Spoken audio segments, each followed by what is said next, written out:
Today we will start new chapter, chapter 5, Understanding Elementary Shapes. Right, तो यहाँ अलग अलग शेप के रिलेटेड हमें पढ़ना है. राइट, तो उसमें फर्स्ट हमें क्या पढ़ना है? Line segment. राइट,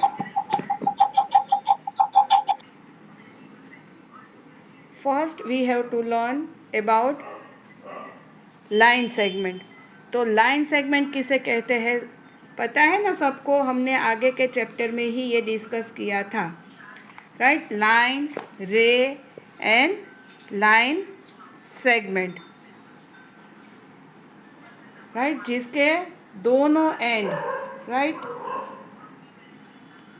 इनिशियल हो उसे कहते हैं लाइन सेगमेंट. राइट, इस तरह से आपको कहा हो कि 3 सेंटीमीटर का लाइन सेगमेंट आप ड्रॉ करो, तो आप मेज़र लेके इस तरह से आप 3 सेंटीमीटर का लाइन सेगमेंट ड्रॉ कर रहे हो. राइट, जो रे होती है उसका 1 एंड इनिशियल होता है और दूसरा एंड है वो एक्सटेंड होता है, और जो लाइन होती है उसके दोनों एंड है वो एक्सटेंड होते हैं.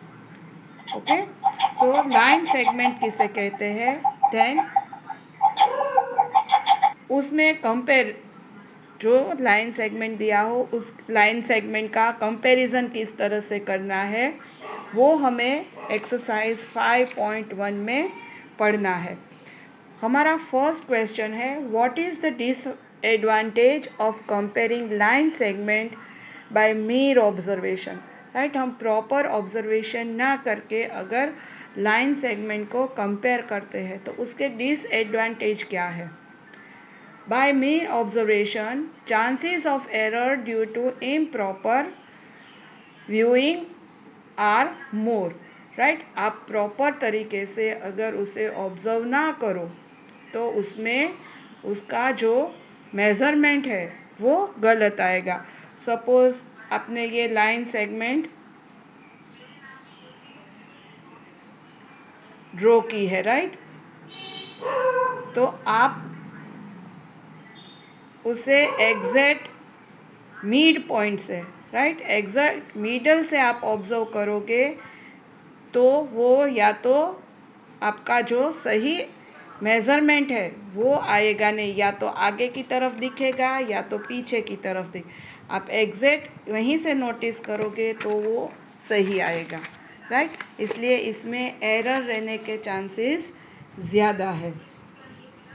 तो question second, why is better to use a divider than a ruler while measuring the length of a line segment. तो हम लाइन सेगमेंट का जब मेज़रमेंट करते हैं तो स्केल के बदले हमें डिवाइडर का यूज़ क्यों करना चाहिए?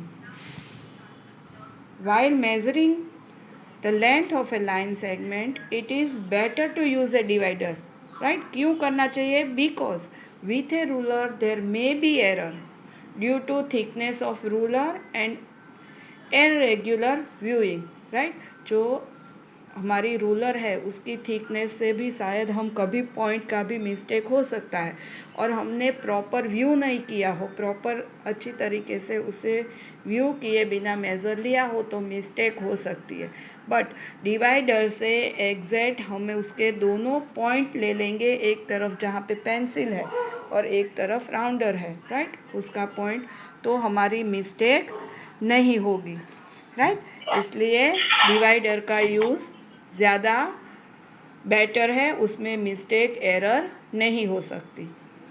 थर्ड क्वेश्चन है, ड्रॉ एनी लाइन सेगमेंट से A B line segment draw करो. Take any point lying in between A and B, और ए एंड बी के बीच में, राइट, बिटवीन कोई एक पॉइंट आपको लेना है. Measure the line segment A B C and A C. Right, आपको line segment A B C and A C ये तीनों मेज़र करनी है. Is A B is equal to A B plus C B. तो यहाँ आप देखो ये 3 पॉइंट्स है, ए बी एंड उसके बीच में सी. तो आप ए बी का मेज़रमेंट करो तो पूरा ए बी होगा 7 सेंटीमीटर। अब आपको क्वेश्चन में कहा है कि बी सी प्लस ए सी यानी ए सी का मेज़रमेंट 3.5 एंड बी सी का मेज़रमेंट भी 3.5, राइट, उसके मिडल में है। सो 3.5 प्लस 3.5 इज 7। तो दोनों मेज़रमेंट इक्वल आएंगे, तो ये क्वेश्चन का आंसर होगा yes, because C lies in between A and B, right, क्योंकि सी है ए के और बी के बीच में है, इसलिए जब ए सी प्लस सी बी करेंगे तो पूरा हमारी जो लाइन सेगमेंट ए बी का मेज़रमेंट है वो हमें मिलेगा।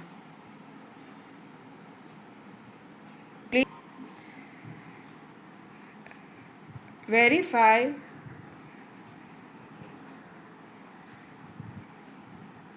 whether D is, sorry, question 4, if A, B and C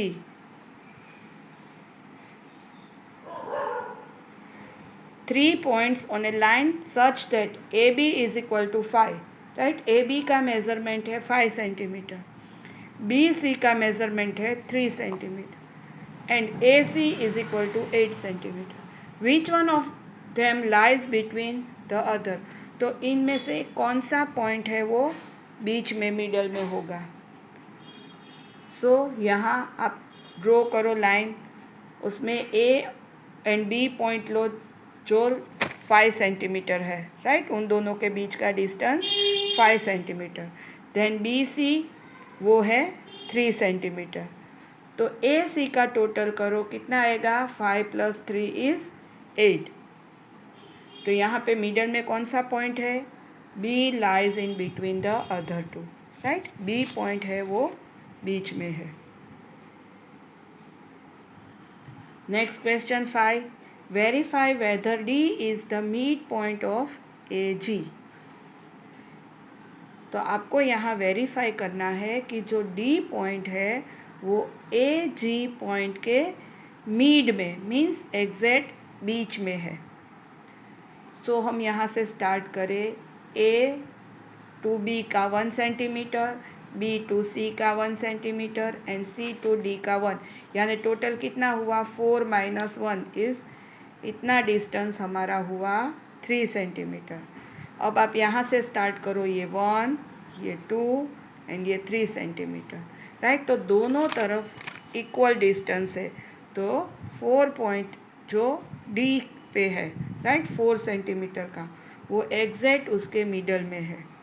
So D is the midpoint of AG because AD is equal to DG is equal to 3 unit, right, दोनों तरफ यहाँ पे 3 unit का ही डिस्टेंस है।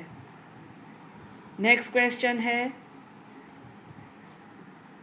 If B is the midpoint of AC, अगर B है वो AC का मिड पॉइंट है and C is the midpoint of BD, where A, B, C, D lies on a straight line, say why AB is equal to CD, right, तो आपको ये कहना है कि क्यों AB है वो CD के, वो चारों एक स्ट्रेट लाइन में है, वो हमें यहाँ पे एक्सप्लेन करना है। तो हम इस तरह से लाइन ड्रॉ कर सकते हैं, राइट, ये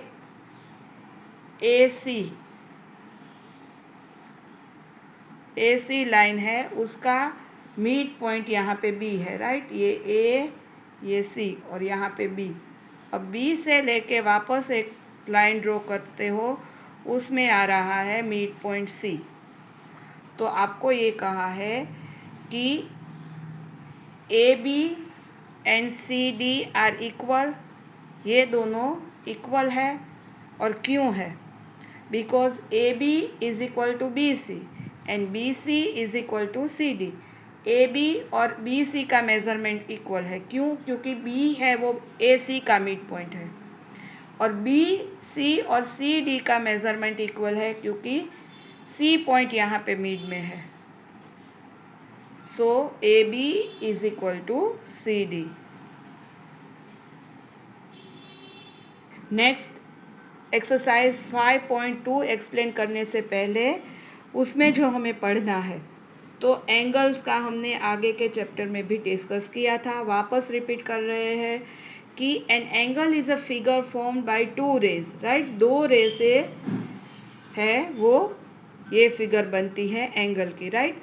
ओ बी एंड ओ ए, ये दो रे है with a same initial point, और दोनों का जो इनिशियल पॉइंट ओ है वो सेम होगा, right. The common initial point is called the vertex. तो ये ओ है, उसे क्या कहते हैं? Vertex of the angle, and the ray forming the angles are called its arm. तो ओ बी एंड ओ ए जो है उसे हम कहेंगे उस एंगल के arms. Okay, so today we will complete our this period